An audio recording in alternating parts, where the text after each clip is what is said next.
Here's how Xbox shocked the world at Gamescom. What's up, y'all? I'm Ray, and this is my channel, Xbox Ready, where we talk about Xbox stuff, the latest news, rumors, pretty much whatever I want to talk about, as long as it's about Xbox in some way. And Gamescom opening night live just wrapped up, and wow, we got to talk about some things. Now, we all know Xbox is messing around with this whole multi-platform strategy. There's been a lot of back and forth on which games are going to stay exclusive to Xbox and which ones are going to be shipped over to PS5. And last week, we heard a rumor that there was going to be a PlayStation version of a major Xbox game being announced at Gamescom opening night live. A lot of people were saying Forza Horizon 5. I wasn't crazy about the move, but I figured, hey, if you bought an Xbox to play Forza Horizon 5 or Forza Motorsport, chances are you've done so already. There was a lot of similarities between Horizon and Sea of Thieves. I felt like it made sense, at least from Microsoft's perspective. As the show wore on, there was a lot of Xbox stuff, surprisingly,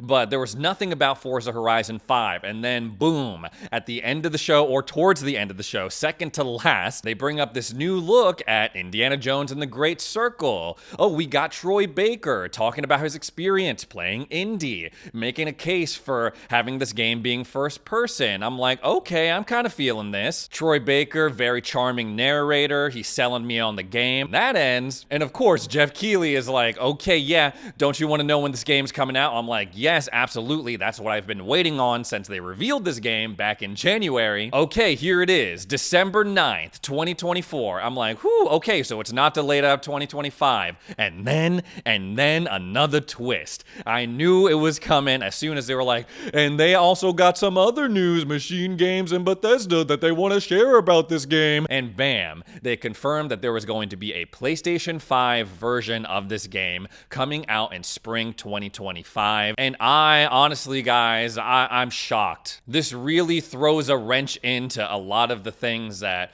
we were led to believe as fans when it comes to Xbox's exclusive strategy. When they ported over those 4 games a couple of months back, Sea of Thieves, Pentiment, Hi-Fi Rush, Grounded, they seem to have been establishing a sort of criteria for games that they were going to port over. Games that were older, games that were smaller, games from studios that they wanted to give a second chance. Indiana Jones does not fall into any of those categories. This is a game that Xbox fans have been looking forward to, specifically looking forward to enjoying it as an exclusive, as a reward for their investment into the Xbox platform, whether they signed up for PC Game Pass, whether they bought a Series X or S. And this just feels like a bad move on Xbox's part. We've been hearing for years that Bethesda games were going to be exclusive after the acquisition, after a certain point, after Deathloop and Ghostwire Tokyo. All this stuff tripling down about how Starfield's going to be exclusive and how it benefited the game immensely because it's an Xbox exclusive,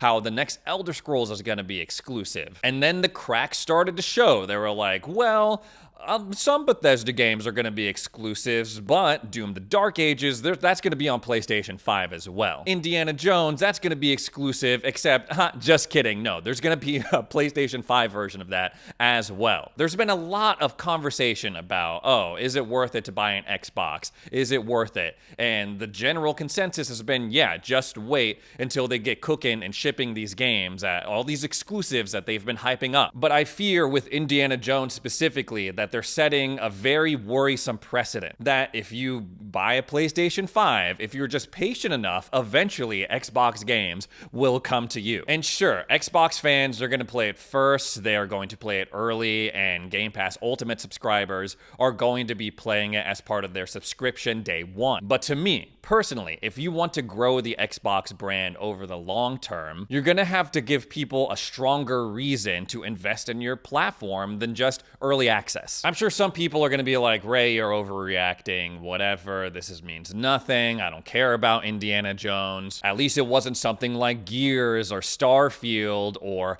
Halo. But that's the thing, it could be any of those games going into the future. We just don't know because we don't know the exact criteria that Xbox is looking at anymore to pour over their games. And it's one thing to make a PlayStation 5 version of Indiana Jones. It's another thing to do so so soon after the initial launch of the game. It's not even a year's worth of exclusivity on Xbox. It's like 5-6 months, maybe even sooner than that. The Verge is already reporting that they're targeting an April 2025 release date. And if this is a strategy that they adopt going forward for all of those games, is it worth it to pay for your Xbox, pay for your Xbox Game Pass subscription for 4 months of early access? Now, is this the end of the world?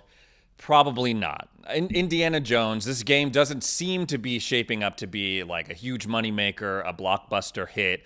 I honestly don't see a lot of chatter about it outside of other Xbox YouTubers and influencers and gaming journalists. It doesn't seem to have that mass appeal. So yeah, sure, there is a scenario where I do understand why they decided to go multi-platform with it, but I don't know. Something just seems off about it. That's where I'm at right now. Other than that, Xbox had a surprising amount of stuff to show at opening night live. Black Ops 6 looks really dope. Genshin Impact is coming to Xbox on September 20th. They're finally putting vehicles into Starfield. Available tonight, you have access to one car called the Rev 8. It's a little rover that seems to be able to hover and has little jets and stuff. I'm like, okay, that seems really cool. We got new looks at Age of Mythology Retold, Towerborn, the new Diablo 4 expansion, Vessel of Hatred, Aura History Untold. I showed off the new expansion for Persona 3 Reload, and then after that was done, it had a Game Pass Ultimate specific logo, and I had never seen that before. To me, that means, okay, this expansion is going to be available if you subscribe to Game Pass Ultimate. And then after the Age of Mythology Retold trailer, they were like, play it day one with Game Pass. But we also know that day one releases, by the time Age of Mythology comes out, are going to be locked behind the Game Pass Ultimate tier. It was good to see Peter Molyneux. Made me a little sad, though.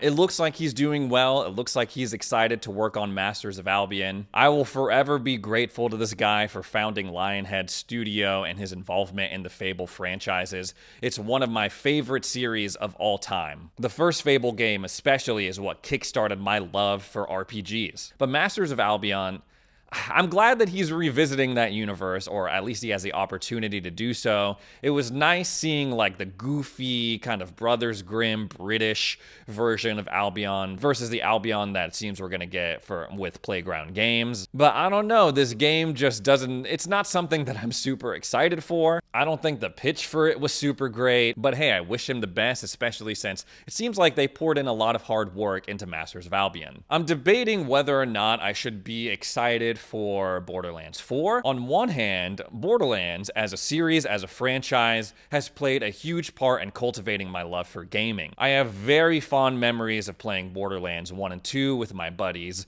Robin and Eldon. Borderlands 3, it was fun. I wasn't crazy about the story, and it was especially painful because I played Lilith and Maya in Borderlands 1 and 2. The pre-sequel didn't really blow me away, and Tiny Tina's Wonderland, again, it was fun, but it wasn't really gripping me in any way. Pause. So I don't know how to feel about Borderlands 4. Part of me wants to have faith, part of me wants to be excited, but I don't know, does Gearbox still have it in them to deliver a banger on par with Borderlands 2 at least? They had a really good opportunity to get people excited for Borderlands 4 if they had just made a good movie, but damn, that was crazy bad. Xbox's shocking moves are not reserved for Gamescom opening night live though, no. Even before the show started, people were chattering and they were not happy, specifically about the price of Xbox's new console, the Galaxy Black Series X. Now, this is something that we saw a couple of months back at the June showcase. Me and Jimmy got to see it in person. It was really cool. Functionally, though, it is still the same. It just has an extra terabyte of storage. Well, they came out with the official price that this thing is going to be listed at this holiday season,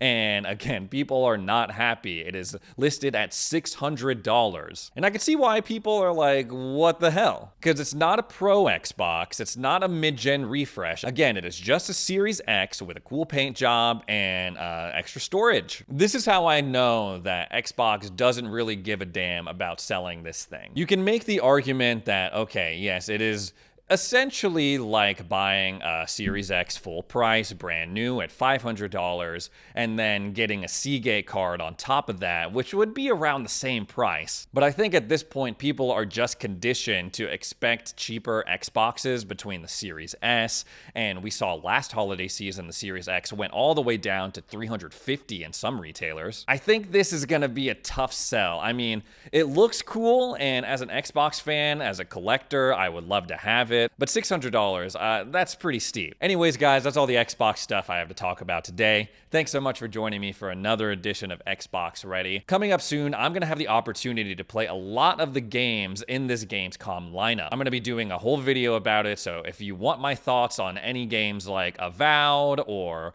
Towerborn or Stalker 2, stay tuned because I'm gonna be posting that sometime later this week. I'd appreciate it if you subscribe to the channel, ring that little bell to be alerted whenever I post a video, help me get to 200,000 subscribers. Thanks again for watching, and we'll see you in the next video.